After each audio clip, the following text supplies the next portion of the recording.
Our teacher told us the cemetery was just a quick history stop.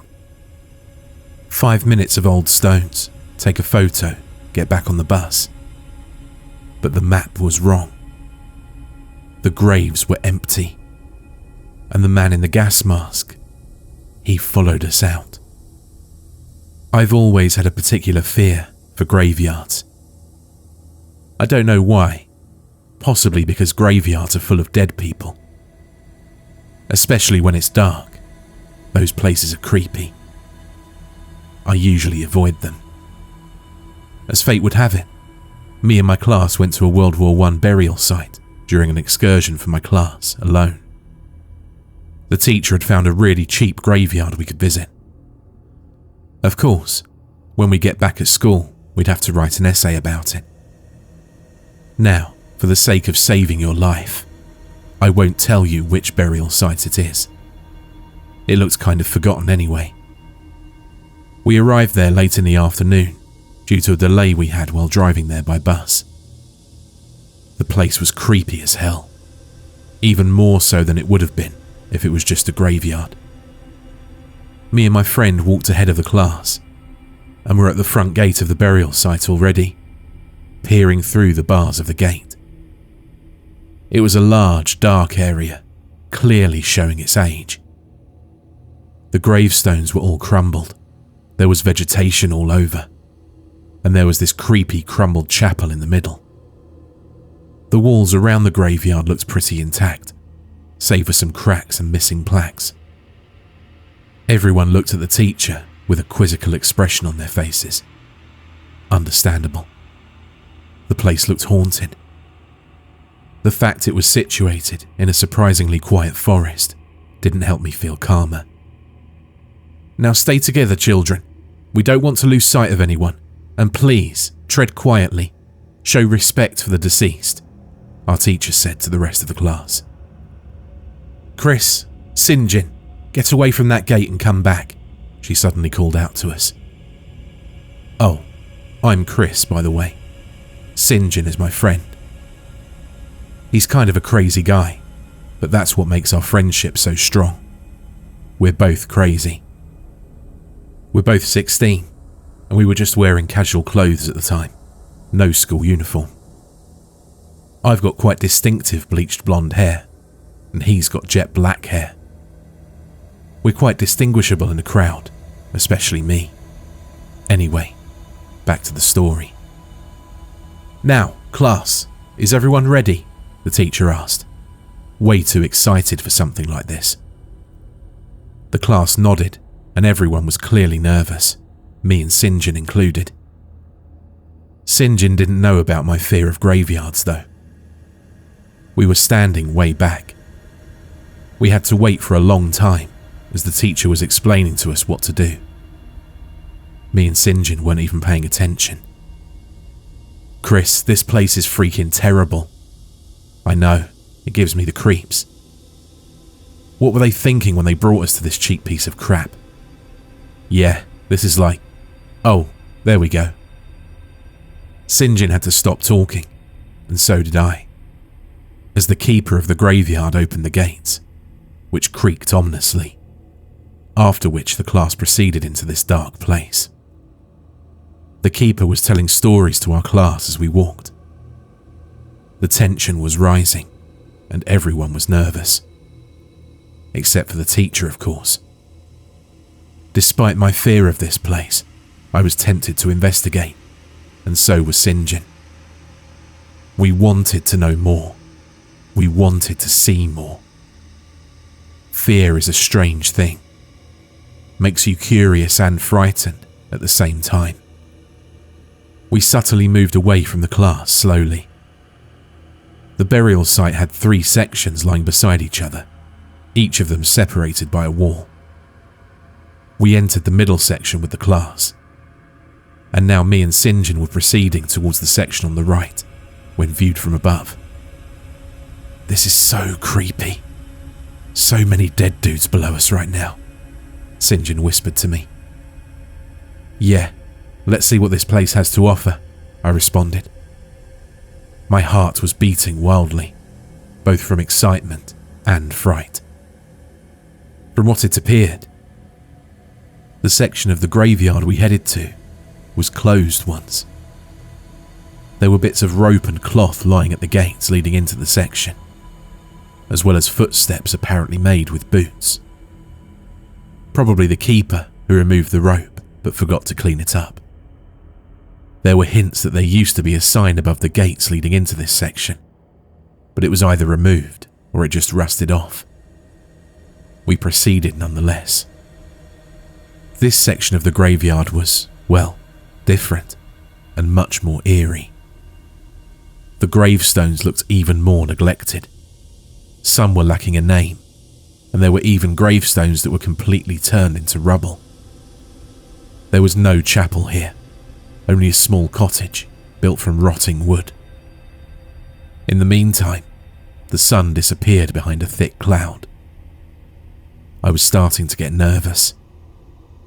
This place had a really ominous feeling to it.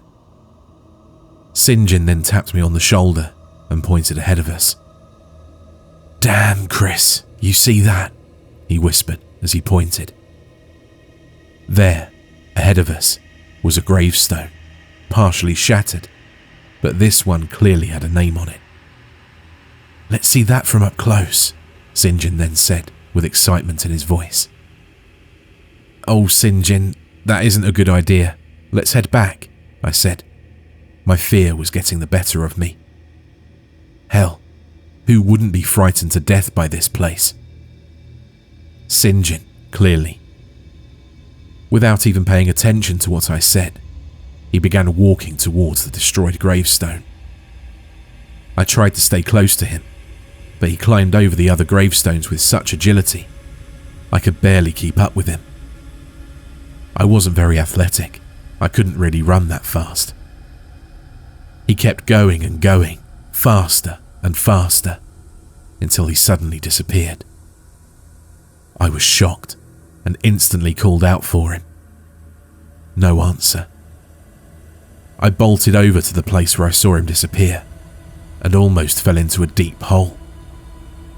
I had a hard time keeping balance, but I eventually managed to. And when I did, I gazed down for a moment and saw St. John lying in the hole. He was groaning and held his leg. It took me a few moments to realise that he disappeared because he fell in that hole. My mind was blank at that moment. I didn't really know what to do. My jaw must have been open for the longest time as I was standing there. St. John's voice snapped me back to this world. "Chris, help me out," he yelled at me from the hole. "St. John, you fool," I called out and reached out for him. He took my hand and attempted to climb out of the hole. But he couldn't get enough grip with his shoes, and I wasn't strong enough to pull him out. After a few more frantic attempts to get him out, he let himself fall on his back as he stared at me with widened eyes. We both knew he was stuck, and we couldn't get him out unless we called for help. But we didn't want to get detention for wandering off into this section of the graveyard.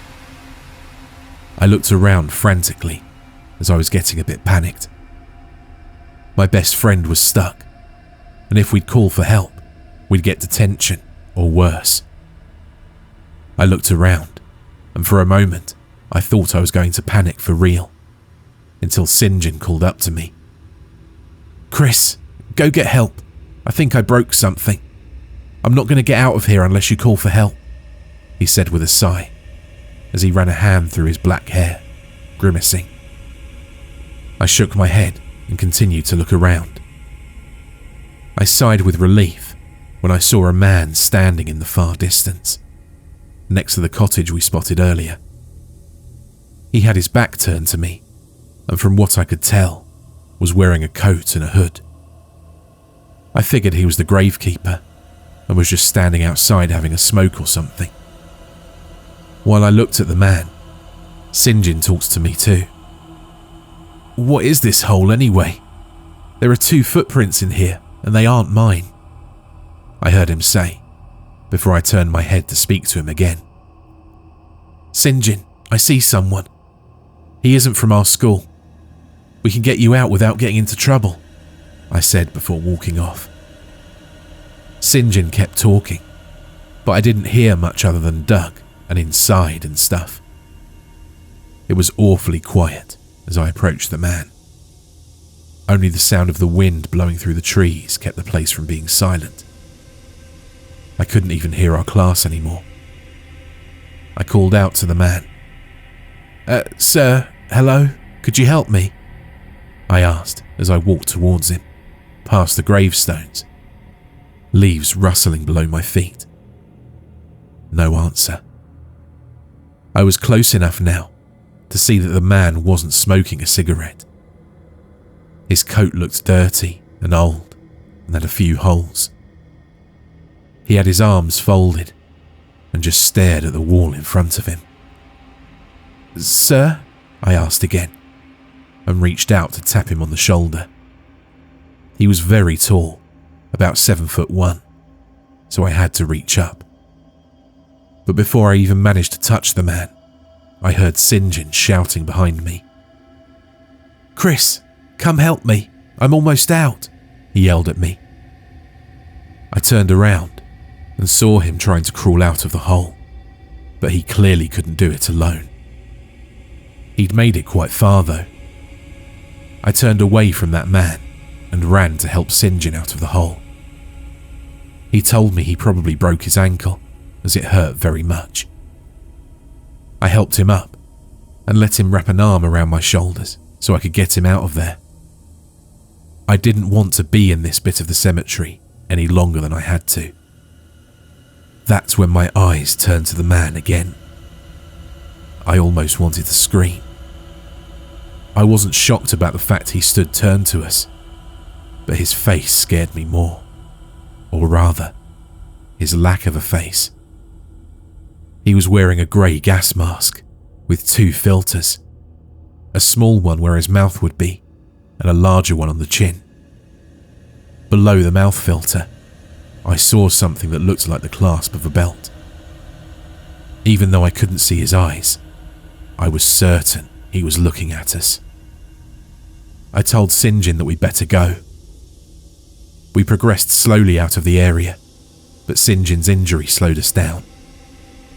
I gritted my teeth together when I heard leaves rustling behind us, accompanied by heavy footsteps.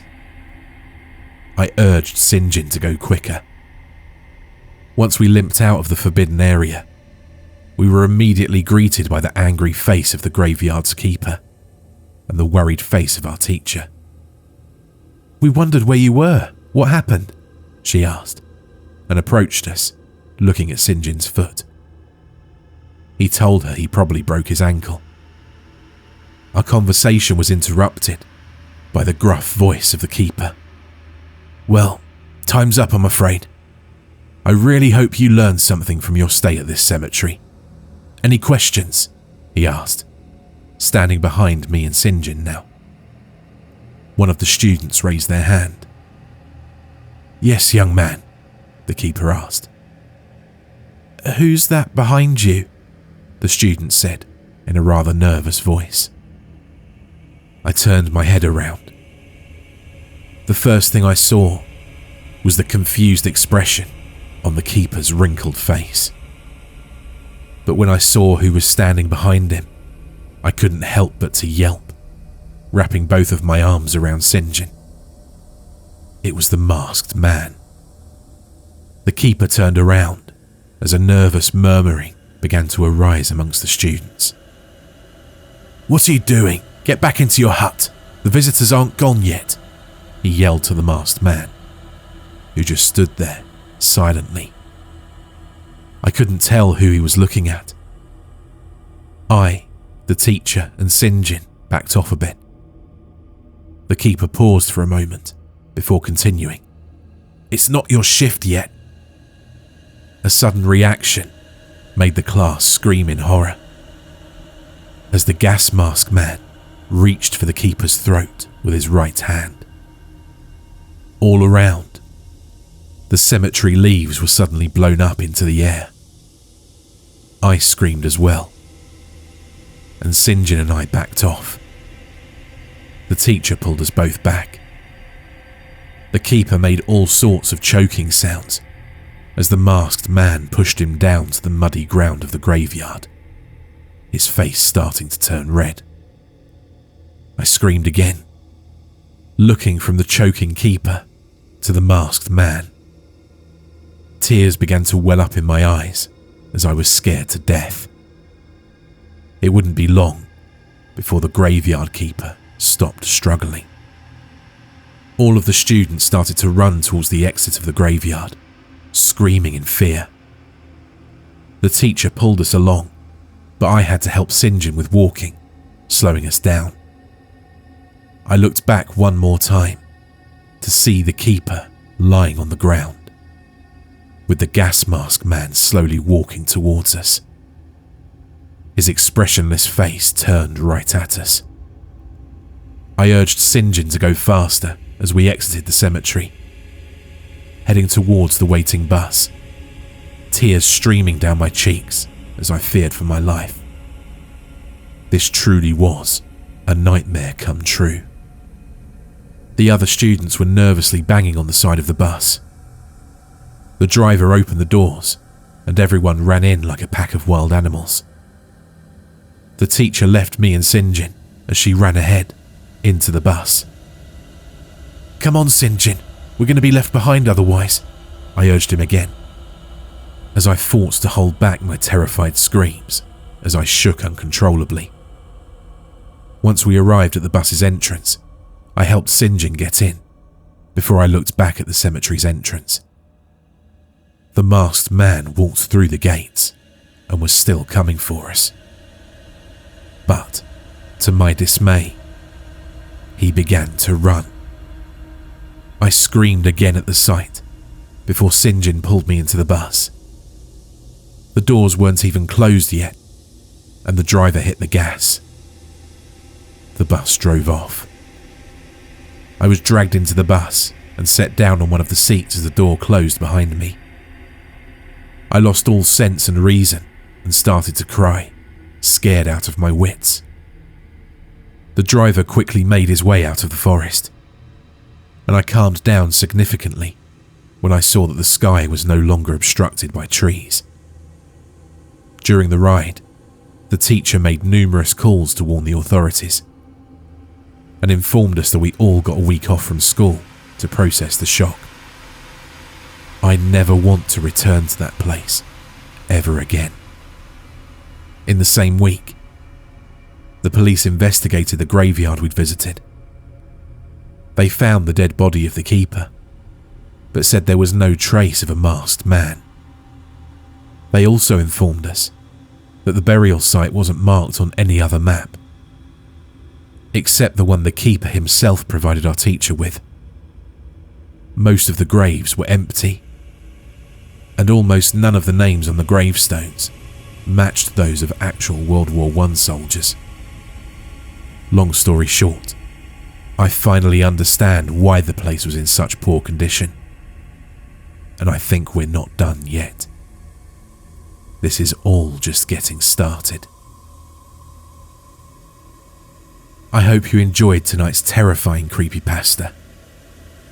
If you're looking for another scary tale on graveyards, check out this video about a terrifying encounter in a real-life London cemetery. See you next time for more chills.